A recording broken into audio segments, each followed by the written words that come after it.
suis Gaëtane Bléaire, référente technique en insertion économique et handicap international.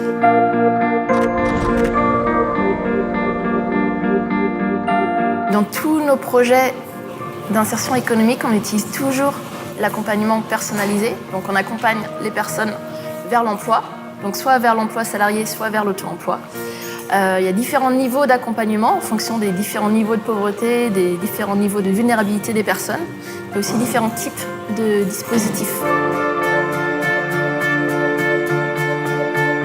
Pour donner des exemples dans l'accompagnement, en fonction des différents niveaux de vulnérabilité, différents niveaux de pauvreté, on adapte les modèles d'accompagnement.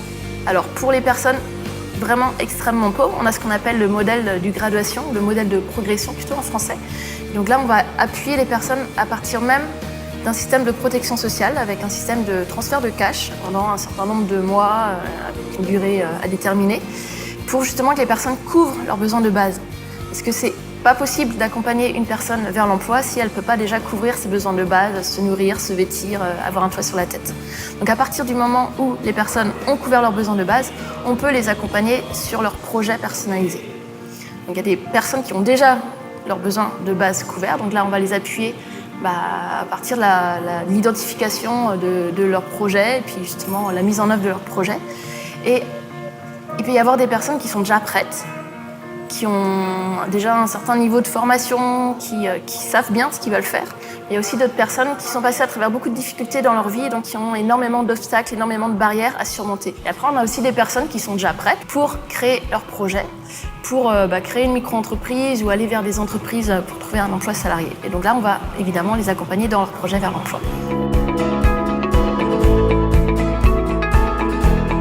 Les conditions pour la mise en œuvre d'un projet d'accompagnement personnalisé dans les projets d'insertion personnalisés, c'est déjà de bien connaître évidemment tous les acteurs de l'accompagnement dans la zone, tous les acteurs de l'insertion économique dans la zone.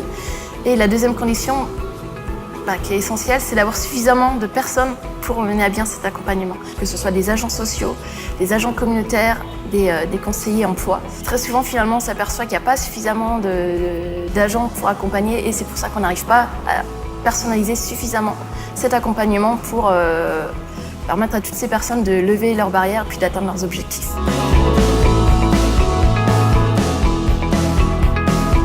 Alors, en termes de perspective, donc aujourd'hui, on travaille beaucoup avec différents services nationaux, donc que ce soit les services sociaux, les services pour l'emploi.